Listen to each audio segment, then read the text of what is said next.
Somebody told you that you can't be creative in corporate spaces.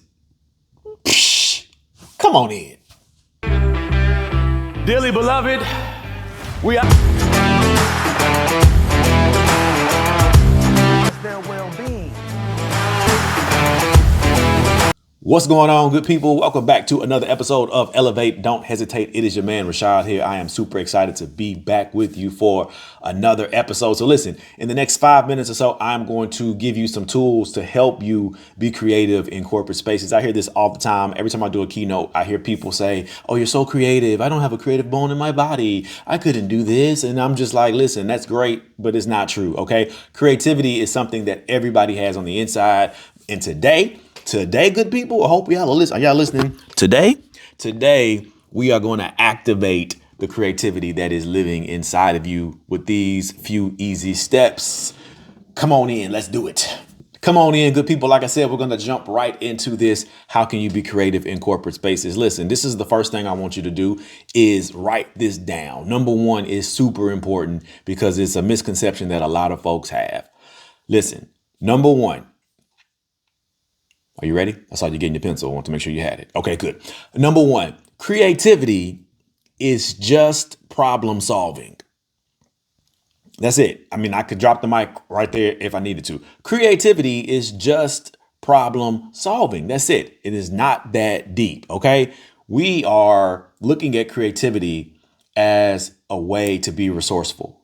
I look at creativity as creativity is being bathed in resourcefulness. And so how can you do that in the workplace? Well, I want you to think about like 3 non-traditional ways in which you can look to solve a problem.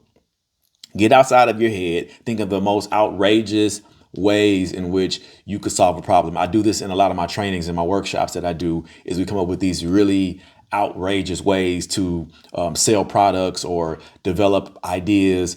And they're outrageous, they're out the box. But what happens is you get people who end up saying, you know, as funny as that is, it actually made me think about this or how we could do that. So think about 3 non-traditional ways in which you can solve a problem. Okay, that's the first thing. Now, the second thing, number 2, write this down. Number 2 is I want you in your office. I want you all to take many risks. Because I know a lot of y'all looking at me right now. Come on, let's go get in. Let's go and get in here. A lot of y'all looking at me right now and you're like, Rashad, it's very easy for you to say that. You're already creative. You can just jump out the box. You can do the freestyle thing. I've seen you do it, dude. You can do it all, right? It's really cool from a creative standpoint. But you want me to just do what? So listen, let's just fall back a little bit and let's think about how we can take mini risk. Little baby risk. You know those little baby Snickers that you buy at the store? You might get it for like Halloween or something. You know, when you get up there in age, you know, when I say up there in age, I mean when you get over 30. Because anybody under 30, y'all look at us like we're super old. And I've been there, I understand. But if you're over 30, you get those little bitty Snickers or whatever. You could sit there and you don't feel as guilty when you eat about 5 or 6 of those. You know, and maybe it's just me. Y'all let me know. But you don't feel as guilty. You feel like I could eat 5 or 6 of these. They just mini Snickers. It's not a risk in that. But if you get a king size Snickers, you might be like, okay, I feel really bad for eating this whole entire Snickers. Okay. So I want us to look at creativity like the Snickers bar. Okay. We're going to just take the mini risk and do something super small that is not super nerve-wracking for us or for our bosses or for whoever. And we're going to do little things that make us feel okay about what we're doing. Listen, I know a lot of you out there, a lot of you in the C-suite, you're looking and you're saying, sir, creativity is disruptive. And yeah, it is. It's disruptive. That's the point. Okay, that's the entire point of creativity is for it to disrupt us. And see, what I need you to understand is that disruption doesn't have to be a bad thing. There is a such thing as positive disruption, and creativity, it loves to create and it loves to disrupt. And especially in the corporate space, when I bring creativity into the corporate space in a disruptive fashion, it is for it to be a positive disruption. So yes, creativity is meant to disrupt. So let's think about ways in which we can enact those things into the business of what we're doing every day. First thing is this: what if you started a meeting totally different than you've ever started it? This is the opportunity for you to start having your wheels turn. Okay. Yeah.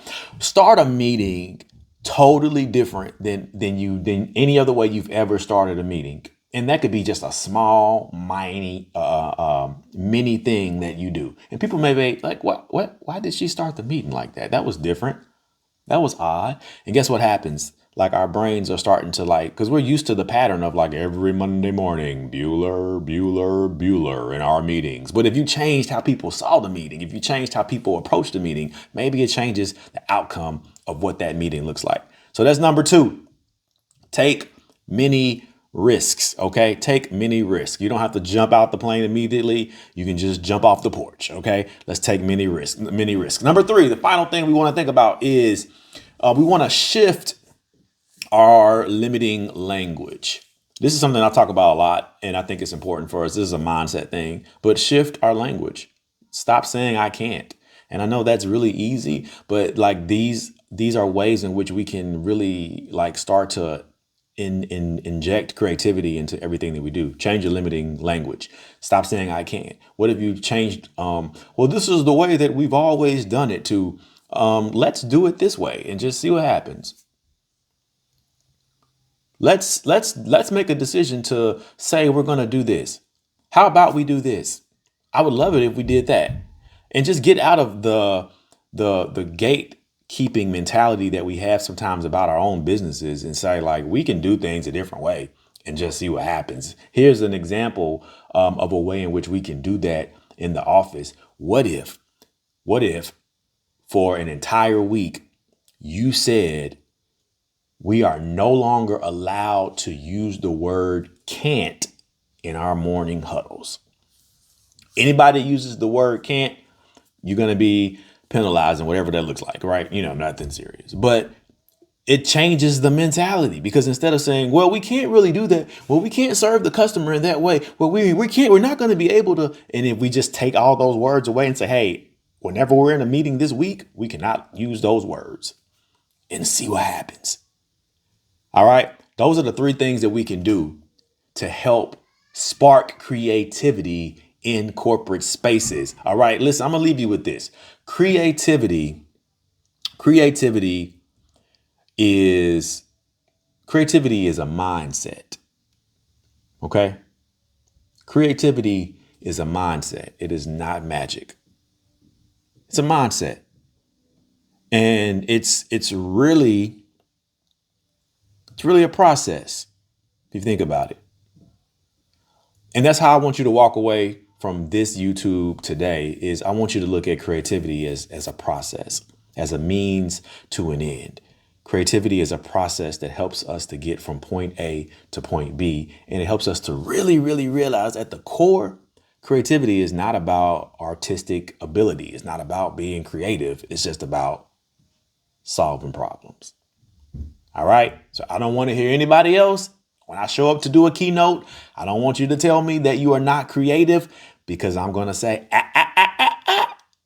but you are. Again, if you're looking for a keynote speaker, I would love to connect and see how I can help you solve your problems with a little bit of poetic flair, with a little bit of entertainment, and with a little bit of storytelling, all combined together to help you get the results and the impact that you want. Make sure you like, subscribe, and share this channel. Elevate, don't hesitate. And until next time, I'm going to leave you like I always do. Peace.